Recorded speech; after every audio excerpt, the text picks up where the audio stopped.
We're live. We're live. Good morning, everyone. Good morning, Peace of Christ family and friends and people who are on here with us right now today, giving up your Sunday morning to be with us here and lead. I mean, you're not really giving it up. This is a good trade, right? It's not too bad in here. You can be making some brunch at the same time, you know. Yeah. Okay, so let's chat with each other while we're waiting for people to sign on. It has been a few weeks since we've met online, so we're getting a little bit out of this rhythm. But what do y'all have for communion today? Water hug and orange juice. Pecan halves. In a mug, in some coffee, in a mug you gave me, Aurelia. Aww. Once upon a time. Yes, I did. Coffee and toast. Got some comments. I still can't find the I still can't find the live on Facebook. It's not showing up for me either yet. So I'm going to assume that's why nobody is watching yet. It hasn't showed up for me either, actually. Weird. Is it showing up on YouTube? That's a good question. I'm actually looking because usually, does it matter who presses go live? It doesn't matter if you pressed it or me, right, Jack? It shouldn't. Okay. That'd be real weird if it did. Yeah. Are we online? That's what it's showing. We are live, but we're not showing up yet. Yeah, I don't see us on my phone. But sometimes it does take a minute or two delay. We're on YouTube. We're live on YouTube. Hi, YouTube. But Facebook is not showing up yet. I'm asking Lyle if he can see. It's not even on our Facebook page or whatever. Yeah, I clicked on go view it on Facebook from within StreamYard here, and it says Facebook is having trouble playing the video. I'm gonna look as well. Fun. This is the first time this has happened in 2.5 years of going live. That's an accomplishment, honestly. Yeah. Can y'all believe it is 2.5 years? No. Crazy. 2.5 years. It feels like forever ago and also yesterday all at once. Yeah. So I'm wondering, like, if we try again, but then I'm afraid it'll mess up the we'll lose this stream and have to schedule a whole new one. You know. I think we will. If we end it and try again, we'll have to generate a new one. We can link to the YouTube page on our Facebook. Yeah. Yeah. Ooh, That's an awesome solution. Yes. Way to go. Dang. My communion elements are looking really good. Is someone I think Jose said he's being tempted by his communion elements and he wants to eat them now. Is it a taco? We got these things. No, it's not a taco. It's that's usually what makes me. That we got.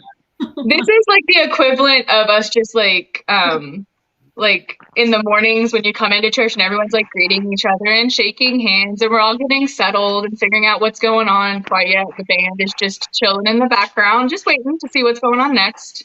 We are usually late. Wait, so is someone sharing the YouTube link on the local group and on the Facebook page? Has someone done that or should I do it? Nobody's done that yet. Okay. We were talking and Jose's busy failing the marshmallow test over here. Okay, I'm going to do it. Wait, no, that's a song. Where is the YouTube link? I don't know how to Hold up. Okay, I'll get it. It's on it'll go live on the actual, if you're following on YouTube, it'll notify you that you go live. It'll go live on the actual, if you're following on YouTube, it'll notify you that. I got it. Is it? To the two people watching us and holding on, you are incredible. It could be two of us. To those of us watching later, this 5-minute intro, bless you. You did it. So Like weird. we did it. And also, It's- why? Where is it showing up on the local page or?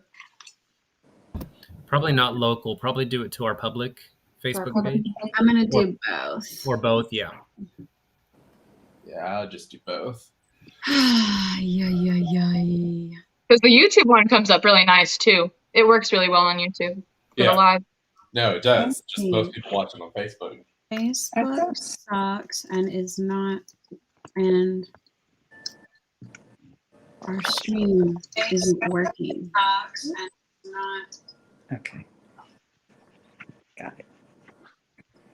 But grab your communion elements, y'all.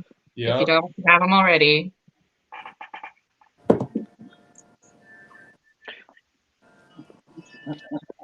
Okay. I'll pull it up online. A local group. Now I gotta put it on.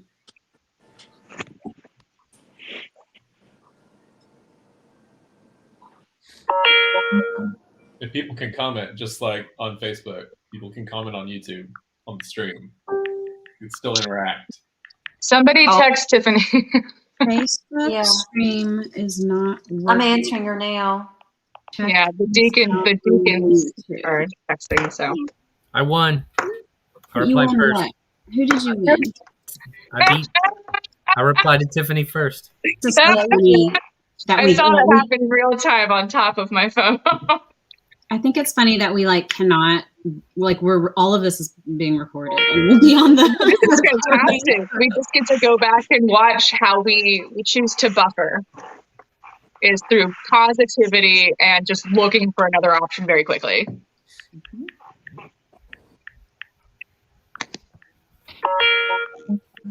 I'll just get settled. Okay, my last thing. Do you want to share that on the actual like Peace of Christ page? Well, the deacon chat got it, so I think that everyone's Wait, gonna. What do you, what? Is someone else posting or should I not post? I'm doing it right now. No, you can post. Post Okay. to the main page. Oh, hey, we got Lyle with the cowboy hat. Is he on YouTube? It's official then. On YouTube. Yeah, it's official. We got Okay, Lyle, why are you not responding to my text messages?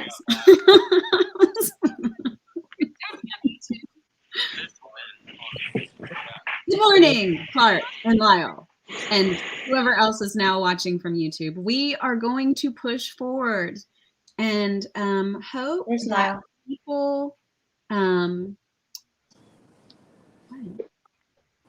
I was asking if Lyle could see us on Facebook. He never responded. Good to me. morning, Clark. Yeah. Did you share? We should share the. It's getting spread now. Yeah. Okay, we are spreading the word among our small but mighty community.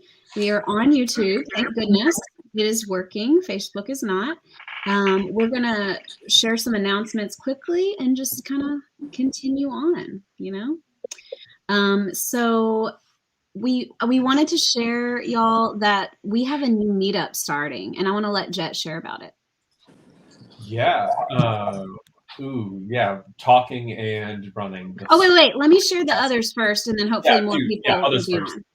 on. Okay, so we have a new meetup starting tomorrow, but I'll let Jet say that in a minute. Tuesday, we have our emotional intimacy workshops last meeting at the Brushy Creek Community Center. We have the announcement of the most exciting announcement ever. We have a new little baby in our community, and her name is Hildy Sue Leshber. And there's a meal train, and we are linking to the meal train because, well, I don't know if we should link to it on YouTube. Should we? This may be issues. Not with a public address, no. Yeah. Should we just remove the Facebook? Did you just do that? Did I remove the Facebook? I can remove the Facebook. Yeah. Yeah, just give it up. Wait, no, I can't, because then it'll mess up future. Oh, I just got a thing that said, okay, whatever. Continuing on, we have a meal train. Our local community, we have posted that link in our local community group for privacy, if we have addresses and stuff we don't want to share publicly. So that is up. Please go sign up. You can bring them a meal and you get to meet the baby. So just saying. What else do we have? Oh, I wanted y'all to know that next Sunday, a week from today, we have an in-person Sunday gathering. Please, please, please plan to come because we have a meeting after church. If you consider yourself a part of this community in any way, shape, or form, you are invited to the meeting. It's our annual budget meeting. We've sent out the budget for 2023, so you can look at every single detail in advance. Come to the meeting, ask any of your questions. We are funded solely by the membership of our community. We don't even have an official membership. When we say that, we really just mean the people who have chosen to be a part and participate in our work. So feel free to sign up to be a monthly giver if you're not, or one-time donations are always appreciated. But essentially, all of our work is funded through our community's support. So we really appreciate that. You can donate at donorbox.org/Peace of Christ Wilco. We'll link to that.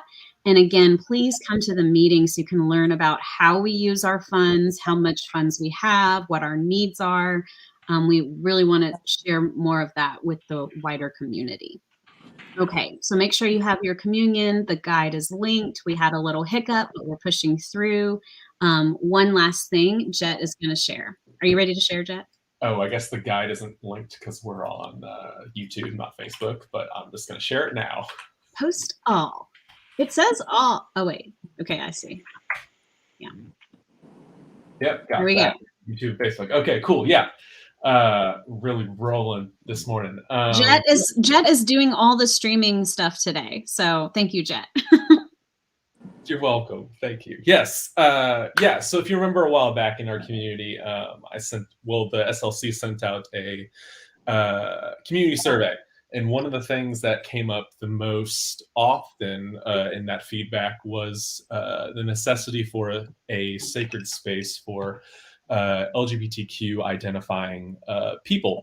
So in a similar manner that we have a BIPOC meetup that meets once a month, we're proud to announce that we're going to launch an LGBTQ identifying meetup starting tomorrow at Hootenanny. We're meeting at Hootenanny, which is in downtown Round Rock. It's a nice, cozy space, but it's a space for meeting and intention and connection by and for queer identifying people, and we're really excited to get this off the ground. So if you consider yourself one of these folks, one of our folks, then come on down if you can, and we'll get it going. But super looking forward to this important facet of our community being launched.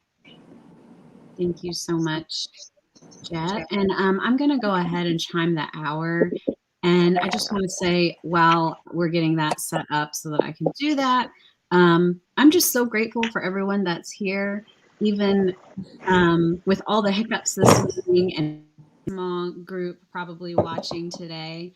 Every single person who is here is just so much gratitude for you. And I just feel at ease, even in these moments where we have unexpected internet technical difficulties. So thank you for being here. And I invite you into this ease with me as I chime the hour 10 times. I invite you to actually, since everyone's on here, maybe y'all can mute yourself because this might have some feedback. Okay, there you go.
Hey, folks, it's me again. I am going to be reading this gathering liturgy to open our service. As usual with our litanies, if you'll join me in the bold text, and I'll be reading the regular text.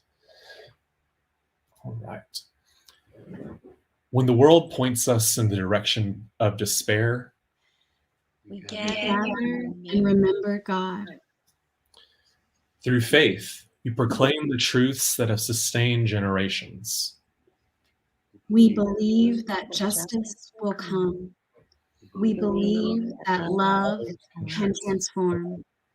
We We believe believe that God God will will make make all all things things. new. Through faithful action, we bring embodied good news to our communities. We move toward our neighbors in need. We make space for lions and lambs to dwell together in in new new creation. We join We join God God in the work of in rebuilding rebuilding hearts, homes, homes, and hopes. and hopes. With the risen Christ as our companion, let us continue to press on and make it so. Amen. Hi, I know we've had some technical problems, so I hope we have some kiddos out there. If not, it'll be recorded for later. But I'm going to go ahead and just speak to everybody I'm hoping is out there. This is this week, like this last week, we moved our clocks back an hour, and that was a big change. I mean, we changed our whole schedules to do that. And before too long, it's going to be getting dark around 5 o'clock because the seasons are changing. And look at these leaves. Just last week, they were all green, and now they're getting all colors, bright colors in them. So it got me to thinking that, change is always happening around us. And I think about, for if you guys think about your own selves, think about how much you've changed in 1 year. I bet your parents could really tell you how much you've changed in just 1 year. Some of you have gotten taller. You may have learned how to do something new. You might have a different favorite food or a different favorite color now. And if anybody's out there and you want to share some of that, you can let me know some of the ways that you know that you've changed over the last year. And so I'm thinking about, I'm a lot older than you guys, and I'm thinking I've seen a lot of changes in my life. Some of them are really for the better. I think about now, people are more free to be who they are and to be accepted for who they are and to love who they love. And we've made it possible for people to be treated more fairly. I mean, there are still changes that need to be made, but we have made some good progress. And I think about the changes in technology. When I was a kid, we would have to use books like this and look at these maps and try to chart out where we would be going on our trip. But now, all we have to do is type that address in our phone and it gives us step-by-step instructions. So, technology has made a lot of changes in the world. And I've been listening to a lot of songs this week about change to help me get some inspiration. And I thought there were a lot of love songs out there, but there are a boatload of songs about change too. I've listened to Taylor Swift sing that change will come, things will change and get better one day. Hallelujah. And Christina Aguilera talk about holding on and waiting for the change that's going to make us free. And Tupac singing about the changes that have to happen. And a lot of the songs I listen to are about how change is good. In fact, singers will talk about how the changes helped them get stronger and to feel better about themselves. They learned some things when they faced these changes, and it helped them to grow as a person. So a lot of times change is a good thing. Like here's Eva. She's telling us that her big change this year, she has a new little sister named Hildy. And she likes broccoli now, which she didn't used to like. So there's a big change. Lots of big changes for Eva and good changes. But sometimes changes are kind of scary. We talk about climate change a lot now, and that's not really a good thing for the planet. And we're looking at some ways we can slow it down or reverse that change. And sometimes families change, or you might have to move to a new place. Then what do you do then? I mean, those don't feel like good changes. Well, one thing you can do is talk to somebody who really cares about you. Talk through those fears and big feelings that you're having. Can't bottle those feelings up inside of us because then the changes get too scary. But a person who loves you can help you find ways to deal with those changes. And, it might take time, but you can find some ways to deal with those changes. There's a verse in the Bible that says, "To everything there is a season." And that means that things are always changing. That's a part of life. But what we can do is lean on the people who love us when things do change. And I want you to know too that God cares about you.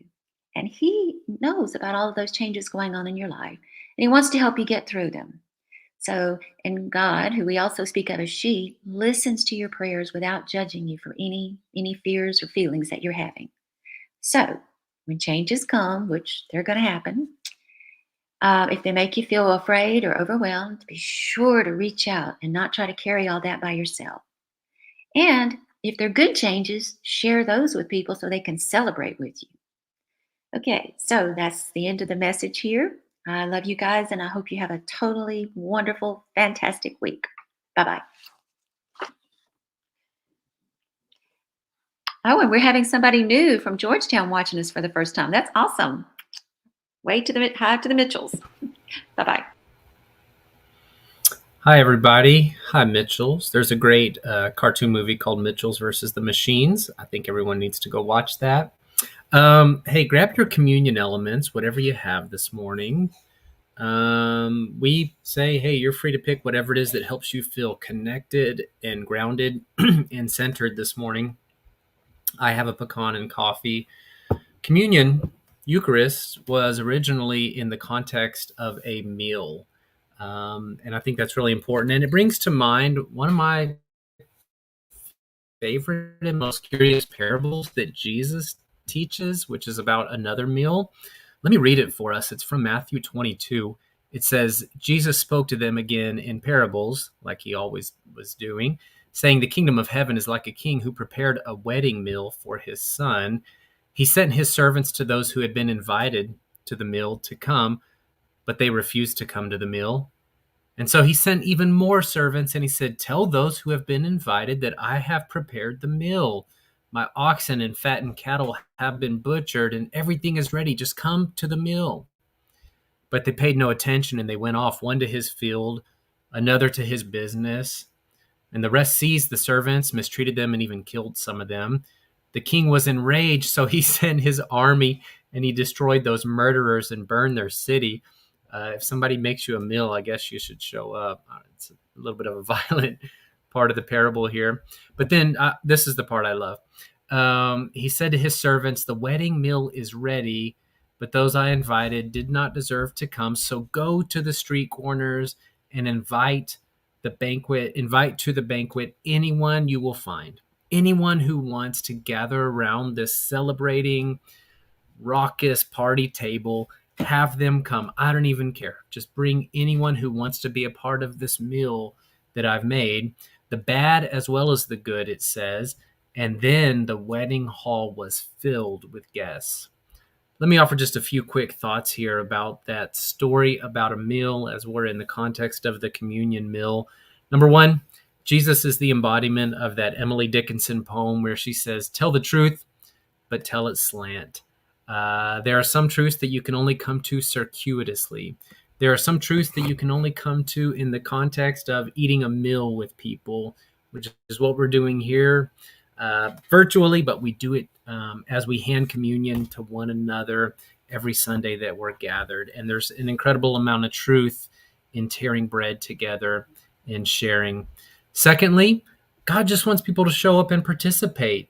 Just show up. Be present, accept the hospitality, the grace of a meal from one another. But instead, people are like, well, I'd rather go do some work in my business, whatever it is. God just says, show up and be together. There's a banquet table right there. And then thirdly, the story tells us that God is so serious about people being included and being together that God doesn't even care about who's right and who's wrong, who's good and who's bad here. He says, you know what? All of that judgment doesn't matter. Just come. Just come, be present, and eat together.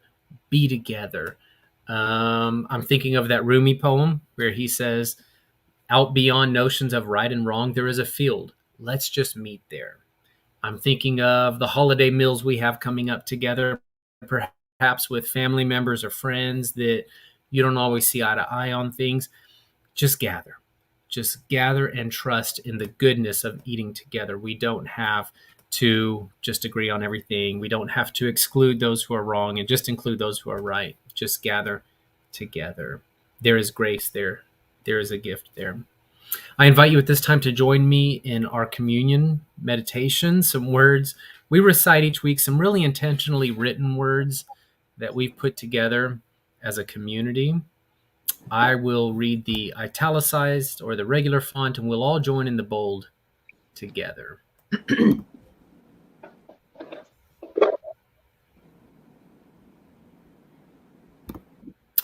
Sorry, everyone. I was having some connection issues there. Are we all together now? Mm-hmm. Yeah. Okay. I know. I'm sorry about this. All right. God is within you. God is also within within you. Lift up your hearts. We join in the blood of the Trinity. Let us give thanks for the blessing of life. Together we gratitude. I invite you to take your elements as I offer a prayer for us.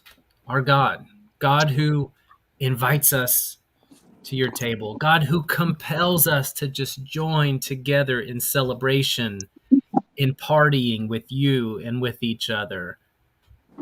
Give us grace to do that. Help us to look past our notions of right and wrong so that we can embody your kingdom here on earth as we gather together.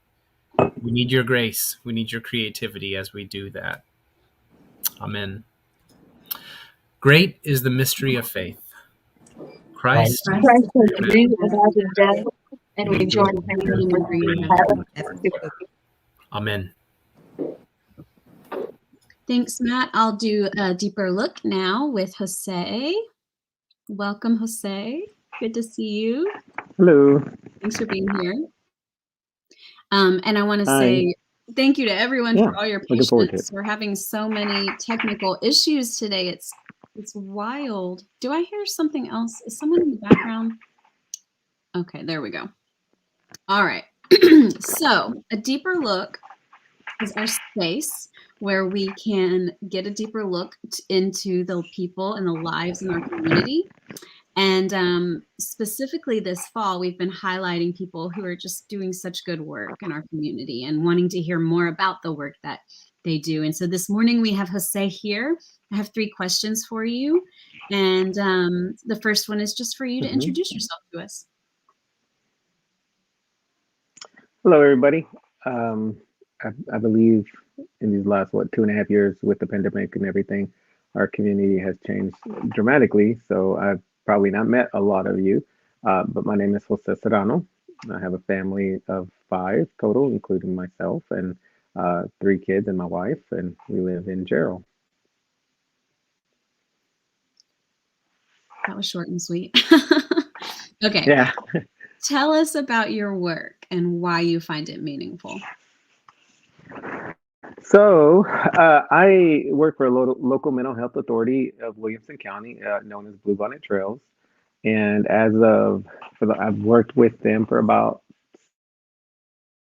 6.5 years, roughly. I think May was the 6th year, so however many months that is, almost a half. Yeah, well, here we are, almost in December, not believe it or not. So for majority of that time, actually the last over 6 years, I've actually worked as a case manager in a program called Yes Waiver Youth Empowerment Services.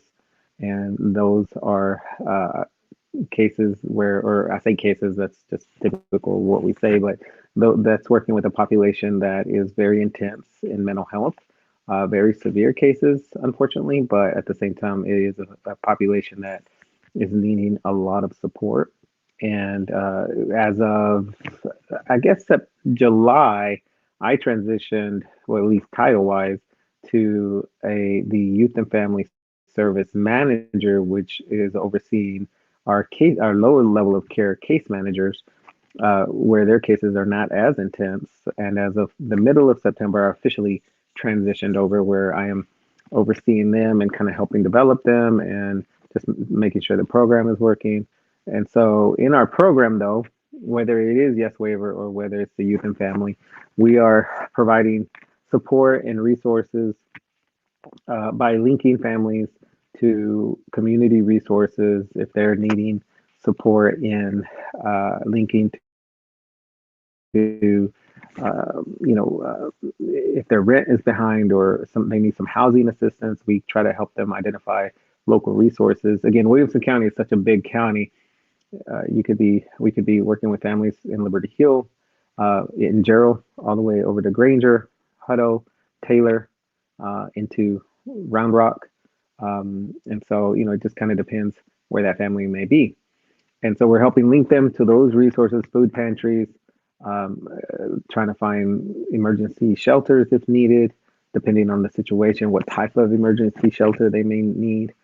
But we also, the main thrust of what we do, though, is providing support and skills training when it comes to mental health. And so we work with kids from, I believe it is 3 to 17 years old. Once they hit 18, they transition to adult services. But we help them to learn how to manage the emotional difficulties that they may have, such as depression, anxiety, behavioral issues, frustration, uh, maybe some grief as well. We've had to work with, we've gotten the opportunity to work with individuals who are going through grief. And so our case managers will go and visit with them at school, at home, in the community. They may be at the park and you don't realize that that's what they're doing, but they are maybe trying to build rapport with the child by playing video game or yeah, sometimes they play video games, but sometimes they're just kind of doing some things to build some rapport and develop that. But the big goal is to help develop skills to help them learn how to navigate those emotions that come at different points in their life. And there's also support for the parents or the caregiver through what we call a certified family partner. It's an individual that's gone through similar situations and they've learned how to navigate the school, the local resources, juvenile justice, mental health facilities, all that kind of space. And so we provide support in that way. And so it just varies from case to case what we may need. Sometimes we're working with probation officers. Sometimes we're working with the school personnel. Sometimes we're working with a grandma that is now taking care of their grandchild because something may have happened to the biological parent. Sometimes we're working with single parents. Sometimes we're helping kids who are 17, about to turn 18, wanting to be emancipated. So we help them, link them to services. We don't necessarily do the stuff that stuff for them, but we do help resource them and kind of help them in that. Well, thank you so much for sharing. Thank you for your work and the work that Bluebonnet. Uh-huh. Yeah. Yes, Bluebonnet Trails. Wow. Okay. Third question, with all of that in mind, what do you wish Christians and churches knew about the population you serve and would do in response to that knowledge? I think working in Yes Waiver these last 6 years and then also now transitioning as a youth service manager, I think there's the resounding theme of knowing that these families are often very lonely, depending on how severe things are at home. They can be very lonely because a lot of times we try to make sure that they have communal support through neighbors, through uncles and extended family. And so there's a lot of times where it may seem like the family's doing well. We may look at them and say, well, they seem happy, everything seems okay, or maybe we don't see them for a while. They may be standoffish. It doesn't necessarily mean that everything is okay. It just means that they are really needing support and knowing that it can be very challenging for them to find that support because maybe the behavior of the child has gotten to a point where they may feel isolated, where they don't necessarily want to bother anybody with what's going on in their family. So culturally, it depends on individuals. They may be very private about what's going on. Culturally, they may say, well, this is really nobody else's business. I'm going to keep it to myself. And within our family, it may be a shame thing as well. And so a lot of times it's knowing that they are pulling away at times for different reasons.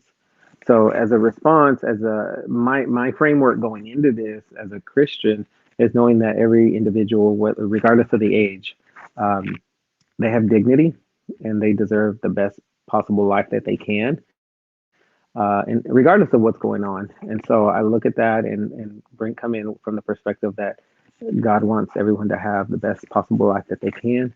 And so how do we help them with that? So as a family, a Christian family, like the faith community, I think it's understanding that it's not. I did grow up in a faith that said mental health was not something that was serious. It was something if you pray about it long enough, or if you're feeling this way because you did something wrong, so forth.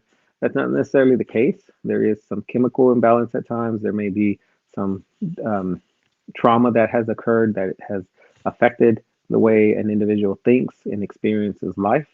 And so understanding that helps me to understand that they are going through a difficult time, and just being able to stay with them and help them the best that we can. So being able to just be available is, I think, one of the things that families in those situations really, really need.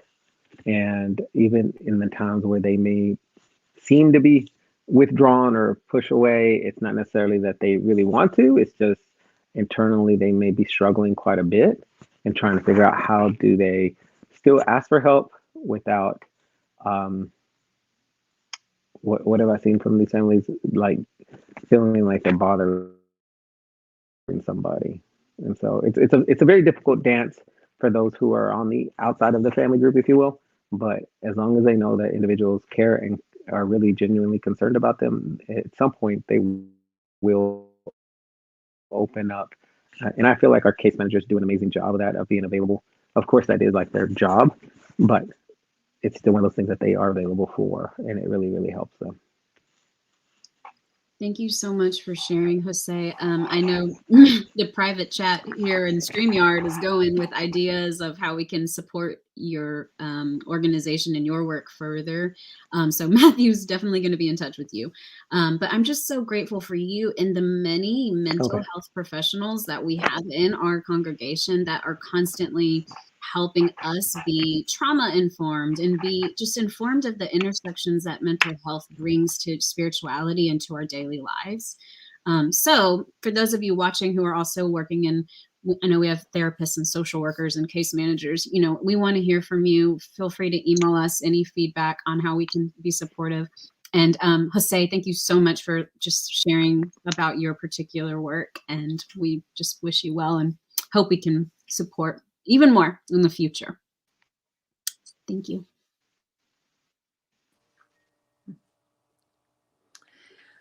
Good morning. Today's reading is from John 21, 5 through 19, and I'll be reading out of the Living Bible, and then we'll follow that with a short response.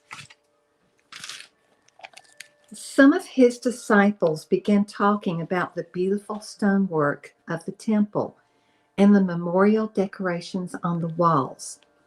But Jesus said, "The time is coming when all these things you are admiring will be knocked down, and not one stone will be left on top of another. All will become one vast heap of rubble." "Master," they exclaimed, "when? And will there be any warning ahead of time?" He replied, "Don't let anyone mislead you. For many will come announcing themselves as the Messiah and saying, 'The time has come.' But don't believe them.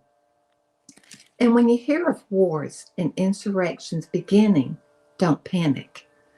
True, wars must come, but the end won't follow immediately. For nation shall rise against nation, and kingdom against kingdom. And there will be great earthquakes and famines in many lands, epidemics and terrifying things happening in the heavens. But before all this occurs, there will be a time of special persecution, and you will be dragged into synagogues and prisons and before kings and governors for my name's sake. But as a result, the Messiah will be widely known and honored. Therefore, don't be concerned about how to answer the charges against you. For I will give you the right words and such logic that none of your opponents will be able to reply. Even those closest to you, your parents, brothers, relatives, and friends will betray you and have you arrested, and some of you will be killed. And everyone will hate you because you are mine and are called by my name. But not a hair of your head will perish. For if you stand firm, you will win your souls. And our response is, we hear the voice of God through these words. Now all thanks be to God.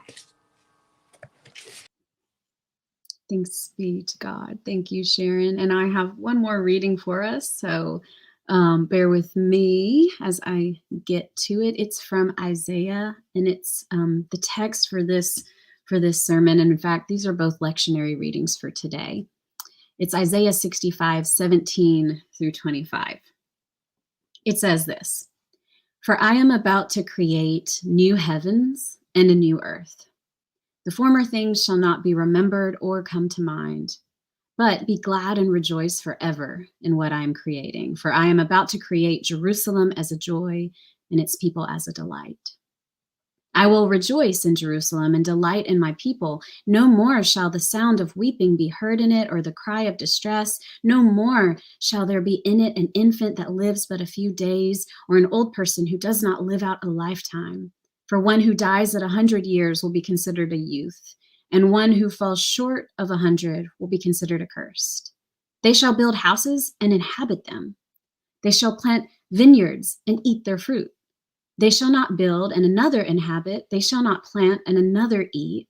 For like the days of a tree shall the days of my people be, and my chosen shall long enjoy the work of their hands. They shall not labor in vain or bear children for calamity, for they shall be offspring blessed by the Lord and their descendants as well. Before they call, I will answer. While they are yet speaking, I will hear. The wolf and the lamb shall feed together. The lion shall eat straw like the ox, but the serpent its food shall be dust. They shall not hurt or destroy on all my holy mountain, says the Lord." We hear the voice of God in these words. Thanks be to God. So, I hope you were listening, because I'm about to reference that very reading. At first glance, it can easily stump us. It sounds, quite honestly, like a pipe dream, an ancient platitude providing yet further evidence of that deeply feared fairy tale faith. Because where is this new heaven and earth? Where is this reality where babies aren't dying and the elderly are treated with dignity and respect? When will these promises that feel so hollow to read, so impossible to entertain, when will they actually come to be? But then I am reminded of a quote from my friend Kendall's book, Preacher Breath, from a sermon she wrote years ago, where she says, quote, "People do not yet know for certain that God is reliable, but without even trying, they trust the sunrise. Remind them that God is sunrise." And I think maybe she's onto something here. Personally, you can share in the comments if you're a morning person or a night person. But I've always enjoyed waking up early before the world begins. I'm definitely a morning person. Of course, seasons come and seasons go. Like when I had a baby, I had to let that season go for a bit and just sleep when I could sleep. But about 4.5 years ago, when our first lead pastor transitioned into a new role outside of our community, I reclaimed that sunrise space out of necessity. See, I inherited his full-time role, but I had a 2-year-old and only part-time childcare. So the early mornings before the break of dawn became my office hours. I still remember my very first day on the job. Kyle's last day was on a Sunday in early May. And the very next day, without an alarm set or anything, my eyes popped open around 5 a.m. And I had this spiritual experience where I felt a weight settle onto me. It felt like the weight of the church. And I remember thinking, okay, don't panic. Don't panic. This is heavy, but don't panic. You can learn to bear this weight. You can strengthen your muscles and increase your capacity. You can do this work. And so I got up right then and there, walked out to my patio with my laptop in tow. It was still dark outside. And I got to work. And ever since then, I've been getting up almost daily with the sunrise. For a season, I might work. I write a lot of sermons at that time. Other seasons, I just sit and stare. Maybe I read or have coffee or write. By writing, I mean journal, because I actually did write a whole book with all 4 seasons of the sunrise. But most often lately, at least during the week, I'm more of a spectator than a participant, and I greet the sunrise from my living room window as Cozy sits beside me eating her breakfast before school. Regardless, almost every morning, I pause. I take it in. Often, I will listen to music as I watch the sun come up. Occasionally, I'll add a new one to the mix, but most of the songs I listen to in this sacred space have been on my sunrise rotation for years. One of those songs is Blackbird by the Beatles. The first line of the song is Blackbird singing in the dead of night, which you'll hear after this sermon, but I intentionally listen to this song at the break of dawn when night is transitioning into day. See, in this space, I'm reminded of the rhythm of the hours and of the sacred invitation to enter into that rhythm at any given time. I think of the divine office, also known as the liturgy of the hours. In the night, the hours right before dawn, we keep vigil.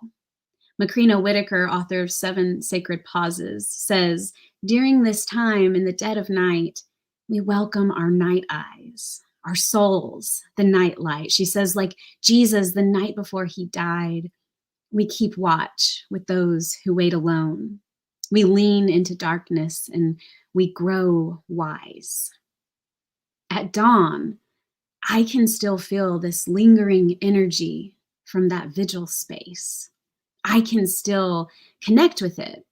I listen to Paul McCartney sing Blackbird singing in the dead of night. And then I often listen to Morning Has Broken, that old hymn made popular by Cat Stevens. And he declares, morning has broken like the first morning. Blackbird has spoken like the first bird. So I sit in this liminal space most days.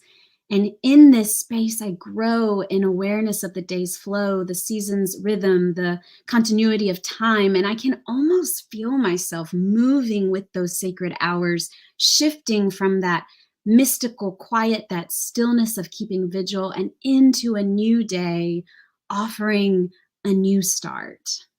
Another opportunity to begin again in these efforts to embody love, peace, and hope, to live out my faith in some kind of meaningful way. I reflect on these kinds of thoughts often, first thing in the morning. The bird song grounds me in the songs of the earth, rooting me in delight and in beauty. And when the sunrise greets me, it's as if I can do it. With joy, I can take another breath. With gratitude, I can put one foot in front of the other. I can face the day in whatever it may bring. So over the last 5 years, these morning moments have been my tether, my most consistent spiritual practice. When I didn't have a belief that I could count on or a prayer I could cling to, I had the sunrise. Still, I wasn't always conscious that this was happening. I wasn't always aware that the sunrise was forming me, shaping me, praying for and with me, until one day a couple of years ago, as I was reading Mark Charles's book, Unsettling Truths, I was struck by a section in his introduction that speaks of the spirituality of the sunrise and his years-long practice of watching the sunrise every single day. From closely bearing witness to the changing seasons, to intentionally recognizing God's artistry in the sunrise, he points out that the sunrise is not ours to control, but it's ours to receive as a gift and surrender. In fact, he goes to great lengths to describe his experiences as ones of divine connection. And this really prompted me to reflect on my own years-long habit of watching the sunrise. During these years, I've had a lot of faith growing pains, we'll call them. My definition of prayer has evolved and expanded. My beliefs have been dismantled in so many ways. I've experienced all the usual upheavals that will come with this kind of faith journey. And despite all of this, when I read Mark Charles's Encounters with the Sunrise, I began to realize that I have been praying. I have been practicing my spirituality, embodying belief and faith all along as well. The power of this awareness gifted me with a groundedness and a peace that continues to go with me, reminding me that I don't need someone else's checklist. I don't even actually need someone else's story to lend permission to my own. I can retire comparison for good, in fact. I can refrain from being so hard on myself or worrying that maybe I'm lost. I'm not lost. I'm doing it here already. I know it because when I didn't have a belief I could count on or a prayer I could cling to, I had the sunrise, ever present, consistent and reliable as a most loyal friend, an antidote to ancient platitudes. The sunrise daily reminds me of my already existing spiritual practices and divine encounters. Now, there's a reason I've just spent half a sermon reflecting on my own favorite spiritual practice, and it's not to tell you to go wake up early, even if you're a night owl. Instead, I'm wanting us to consider together, each in our own ways, the practice of awareness. The kind of awareness that forces our hands because it insists we acknowledge our Imago Dei. It insists we listen to the rhythm of our own lives without comparison, and it demands we trust our spirit instincts without shame or fear or crippling doubt. And it requires a spiritual confidence that in so many ways, we are already in our most natural and effortless spiritual postures. So many of us feel lost when it comes to our faith now, when it comes to what spiritual practice should look like now. I'm saying we are not lost. You are not lost. And what's more, all is not lost in our spiritual toolboxes. If it's still just too overwhelming to consider, let's just focus on this one thing for a moment. Let's practice increasing awareness. Awareness of our faith practices and expressions that are already taking place. Awareness of the divine encounters that are already right under our noses. Because this awareness is our power. As Fran has often said, it's our medicine. It's our entry point into hope. But this awareness can be difficult. It's difficult for us to recognize the ways in which we are already getting it right because our old way of engaging faith didn't really make room for getting things right. It's difficult because we are searching for something familiar as we look ahead. We want a blueprint or a semblance of certainty or some faith leader telling us the steps to take. That's what we're used to.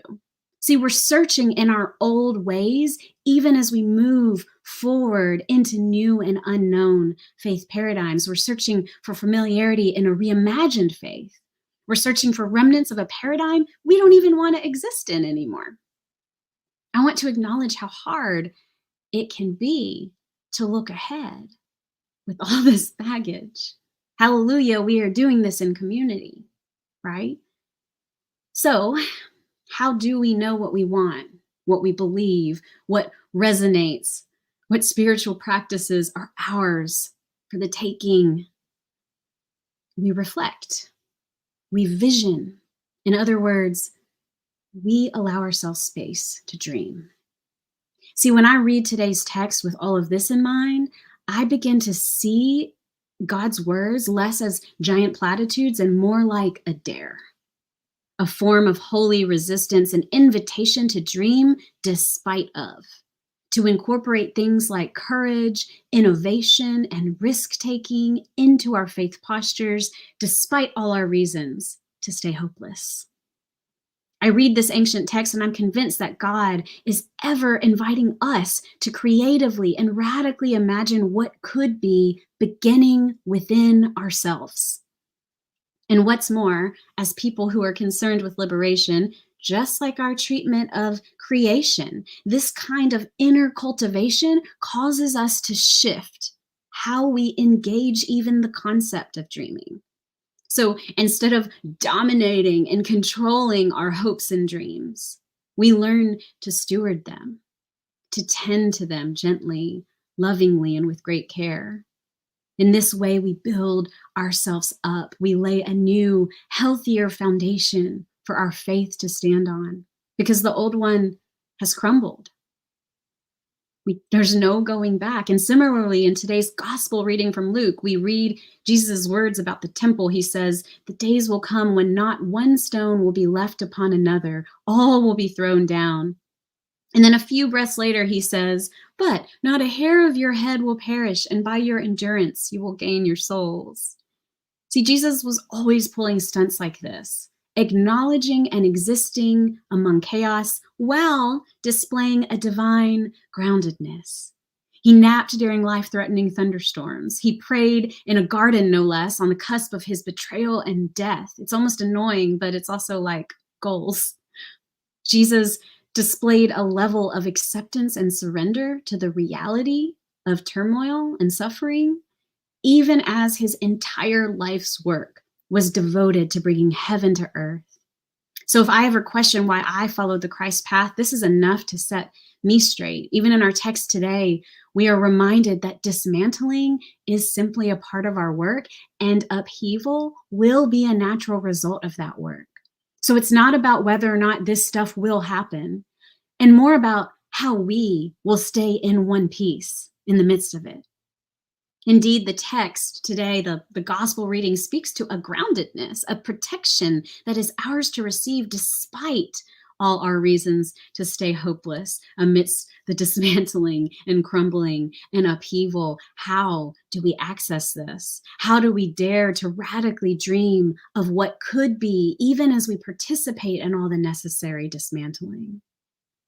My friends, our spiritual practices, aka our connection to divine source, can sustain us, feed us, energize us, strengthen our muscles, our capacities to carry what we need to and let go of the rest. And I am saying that in so many ways, you are already doing it. So, what are you already doing, and how can you move into a deeper awareness of your God-given spiritual posture? No one can answer that for you but you. Whatever it is, lean in and then dream even more for yourself. Allow your dreaming to be as consistent and reliable as the sunrise, a practice of abundance that flows up and out, reminding us of why all this dreaming is necessary. We dream because we are the hands and feet of Christ, because we are resurrection people bringing heaven to earth. We dream on behalf of those who don't have the privilege or time or energy to dream, and we trust that when we have need of it, someone will dream on our behalf too. Now, some of you may already be familiar with the inspiration behind the song Blackbird, but I had no idea. I've listened to it countless times, but I never looked up the background until prep for this sermon. And that's when I learned that Paul McCartney wrote Blackbird in homage to the civil rights movement, and specifically to the Little Rock Nine, the group of 9 Black students enrolled at the previously all-white Little Rock Central High School in 1957, after the Supreme Court's Brown versus Board of Education ruling declared segregation in public schools unconstitutional. The 9 were initially prevented from entering the school when Arkansas's governor called out the National Guard to block them before President Eisenhower sent federal troops to ensure they could attend classes. And these Little Rock 9 were credited with introducing McCartney across the pond, who was around their same age, to the civil rights struggle. And he has said in recent years that they inspired the lyrics to Blackbird, which came out almost 10 years after that happened at the school.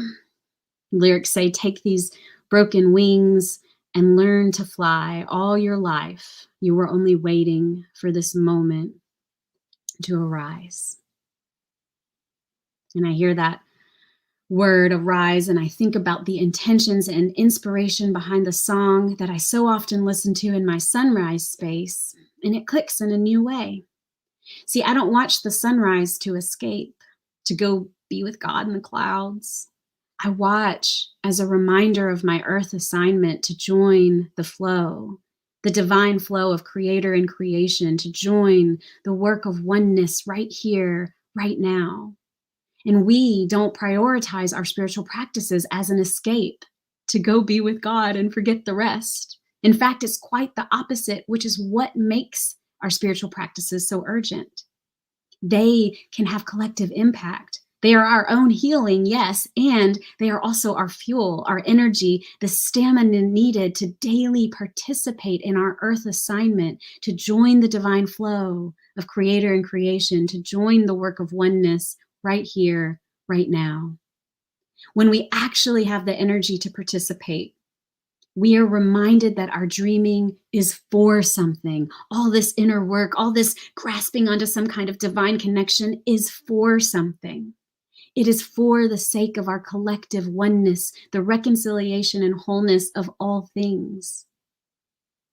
As consistently as the sunrise, we are resurrection people doing resurrection work, bringing the world to life. And as enduring as that old song written over 50 years ago with liberation in mind, I pray, may it be so.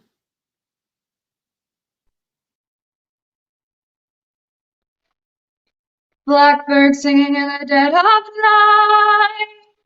Take these broken wings and learn to fly. All your life, you were only waiting for this moment to arise. Blackbird singing in the dead of night. Take these sunken eyes and learn to see. All your life, you were only waiting for this moment to be free. Blackbird fly, blackbird fly, into the light of a dark black night. Blackbird singing in the dead of night. Take these broken wings and learn to fly. All your life, you were only waiting for this moment to arise. Blackbird singing in the dead of night. Take these sunken eyes and learn to see.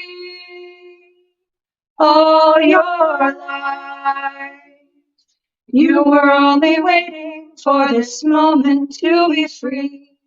Blackbird fly, blackbird fly, into the light of the dark black night. Blackbird singing in the dead of night. Take these broken wings and learn to fly. all your life. You were only waiting for this moment to arise. You were only waiting for this moment to arise. You were only waiting for this moment to arise.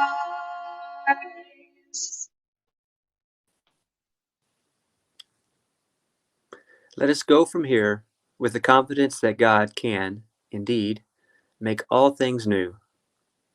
Wherever evil and oppression declare their power, may we, with even more boldness, proclaim the power of the living God in us, the Creator of all that is, the risen Christ who brings life out of destruction, and the Spirit, creative and surprising. They go with us, today and always. Thanks be to God. Let us go in peace. Amen.